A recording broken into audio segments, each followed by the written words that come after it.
بسم اللہ الرحمن الرحیم۔ السلام علیکم ورحمۃ اللہ وبرکاتہ۔ حضرت ابو ہریرہ رضی اللہ تعالیٰ عنہ فرماتے ہیں کہ رسول اللہ صلی اللہ علیہ وسلم نے فرمایا، حضرت داؤد علیہ السلام بڑی غیرت والے نبی تھے۔ جب گھر سے نکلتے تو گھر کے دروازے بند کر دیے جاتے، پھر واپس آنے تک کوئی شخص ان کے گھر داخل نہ ہو سکتا تھا۔ ایک دن گھر سے نکلے اور معمول کے مطابق گھر کے دروازے بند کر دیے گئے تو تھوڑی ہی دیر بعد ان کی بیوی کی نظر پڑی تو دیکھا کہ کوئی آدمی گھر کے اندر کھڑا ہے۔ بیوی نے گھر کے لوگوں سے پوچھا کہ یہ آدمی گھر کے اندر کیسے آ گیا، حالانکہ دروازے تو بند ہیں۔ بخدا داؤد علیہ السلام تمہاری خوب بےزتی کریں گے۔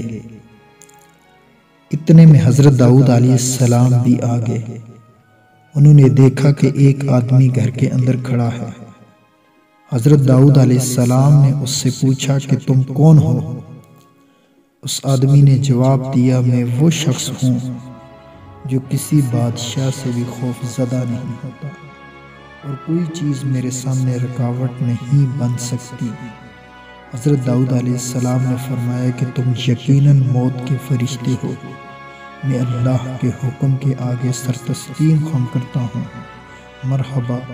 پھر جلدی سے اپنی جگہ پر گئے اور وہیں ان کی روح قبض کر لی گئی اور وہ اپنے کام سے فارغ ہو گئے اور آفتاب ان پر طلوع ہوا تو حضرت سلیمان علیہ السلام نے پرندوں کو حکم دیا کہ حضرت داؤد علیہ السلام کے جسم مبارک پر سایہ کریں۔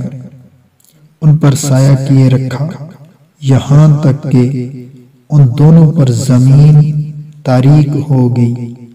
تو حضرت سلیمان علیہ السلام نے ان پرندوں سے فرمایا کہ اب تم ایک ایک کر کے اپنے پروں کو بند کر لو۔